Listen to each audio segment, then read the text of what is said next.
For last year at Finke Desert Race, 32 riders DNF'd that actually started on day one and didn't finish on day one. So if this was a normal event, a normal 2-day event for Finke, then we could have had up to 64 riders at DNF that started on day one or started on day two and didn't make it back at the end of the day. And so if you are going to Finke, obviously that is some level of concern because you want to make sure that you're going out there, you're going to start the race and finish the race, come back safely and be able to keep riding and do it all over again. So what I'm going to go into this video is just 2 thoughts on why so many people DNF and don't finish, and a couple of ways that you could try and prevent those things from happening so you can go out there and have a good race and come back safely. For those of you that are new to the channel, my name is Andrew Hammer. I struggled with riding and racing fitness for 14 years of racing, and hopefully these videos help to make sure that you're not one of those riders. So the first thing that I've got written down is bike failure. Okay, now obviously that's to a degree something that you can't really help. You've got these bikes working reasonably hard for a long period of time in, I guess, reasonably warm weather as well. So bike failure you can control to a degree. You can make sure you've got spare parts, you could have rebuilt your bike, you can put new tires on, you can double check everything, you can bring spare parts with you, you can do pre-running and test running to make sure everything's set up properly. But at the end of the day, there are things you can do to prevent bike failure, but sometimes shit happens. So that's one of those things that you have a bit of control over, but not 100% control over. This second point though, you do have a level of control over, and that's crashing. Okay, they're the only 2 things that I can think of that would stop you from finishing. Is number 1, your bike shits itself, or number 2, you shit yourself by having a crash and riding yourself off and not being able to finish. And this happens every year. I mean, most years there's helicopter rides from someone, and obviously we don't want anyone to have helicopter rides. But there's a couple of things here that I've noted that I feel contribute to that more so at Finke than some other races. First one is skill level. I find for some people that go out to Finke is their skill level's probably here, riding in those conditions, and they're trying to ride up here. And so anytime there's a gap and we're riding above where your skill level is, then it's really only a matter of time before you come off and you have an accident or you have a crash. The thing is with Finke though, is you're riding at 120, 130 kilometers an hour. You're going very, very fast.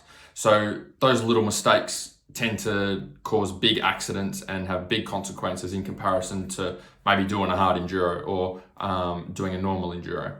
So the skill-wise, I think it's just about being able to know where your skill level is and being able to stay somewhat in that and not riding too far out of your comfort zone, because at the end of the day, as I say, to finish first you must finish, right? So I hear every year that there's guys that go out to Finke that have been out there numerous times and not had to finish because they come off and they crash. So it's just having the long-term perspective and going, all right, I've got to actually make it through these 2 days. The race is not won or lost or finished within the first hour. So that's the first thing is skills. And the way that you can overcome that and get better at that is improve your skills. Go out and do some riding, do some faster riding, do some longer rides, do some pre-running if you can. Get there a little bit early and go for a ride so that you can get comfortable operating at those speeds and have more consistent skills or better skills when race day comes. Second thing on that, on crashing that causes crashing is, that I feel anyway, is fatigue. And I think this is probably a big one, is I think most of the riders, most of you guys that are getting out to Finke have the skill level to ride the bike. Okay, and I think definitely for this year, because they've changed all the rules and regulations of who can enter. So definitely this year, everyone has the skills and ability to ride a bike at a reasonable level because you've demonstrated that already to be able to put your entry in. But the thing that will deteriorate skills quicker than anything is fatigue. So if you're getting tired, okay, if you can't hang on, if your legs are sore, if you're sitting down more than you should, if you're not focusing, if you're getting lightheaded, if you're getting arm pump, if your lower back's getting really, really sore, all of these things, all of these areas of fatigue are going to hinder your skills. And the problem with that is your reaction time is not going to be as quick. Number 1, you're not going to put your body in the best position possible when you're riding. Instead of riding to ride fast and ride in the right position, you're going to be riding to try and save energy. And those 2 work against each other. They don't work together.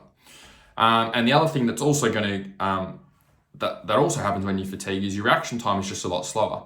And with slower enduros, okay, you can get away with making some mistakes with a bit more fatigue to a degree. because you're moving a bit slower. So when you move a bit slower and you're not riding as fast, you've got more time to correct things and make decisions. When you're riding at Finke and you're moving so quick, everything happens very, very quickly and everything comes up very, very quickly. So you've got a lot less time to be able to make decisions. So any level of fatigue that you're experiencing while you're out there riding is going to affect your reaction time. And even if your reaction time's dropping off by this much over parts of the race, that could be the difference between you saving it or spotting a rock or being able to anticipate something coming up and not anticipating it and being on the deck and ended up in the bushes or on the floor. So how do you overcome that? Two things. First of all, make sure you've got your training dialed in. I've done plenty of other videos on Finke Desert Race training, so you can have a look at those. But we are getting closer up to the event now. I think might be 7 weeks away now from race day. So if you haven't got your fitness sorted, you really need to get onto that and make sure that it's sorted. But that's one thing, is make sure you get plenty of bike time and make sure you're doing the right training off the bike. And then the other thing is making sure you've got the right nutrition strategy as well while you're out riding. So don't just go and ride and just suck on water and wing it. Make sure you've got some sort of nutrition strategy that you're following as well. Again, I've got another video on my channel on nutrition for Finke for race day, so you're welcome to jump onto that and use that. But just make sure you have a plan. That way you can keep your fatigue at a minimum and keep your safety at a premium. The third thing that I see that comes up for crashing, which I kind of touched on, is people just go very hard too soon. Every year I hear of people that pre-run the track or get there a little bit early and they get hurt or write themselves off either in prologue or in practice before, going riding before prologue's even started. And it's like, that's the last thing you want when you've done all this work to get ready for a big event. You don't want to write yourself off before it's even happened. And same in the race, okay? People get hurt in the opening stages of the race and it's like, well, you've got 2 days of racing. You're going to be riding about 3 hours each day. Keep that in mind. Keep it in mind that there's 2-3 hour days that you've got to get through. It's not, you're not just racing for that first hour. So if you have done the work with your fitness and you've got a good nutrition strategy, what I've found with the riders that I've worked with that have put a lot of effort into improving their fitness is they pick up a lot of spots and positions on day 2 because that's where a lot of people drop out, don't finish day 1 and they're written off for day 2, or they crash on day 2 because they're still so fatigued and trying to push. So a lot of spots will be made up. If you've done the work with your nutrition and you've done the work with your training, you're going to make up a lot of spots on day 2 anyway.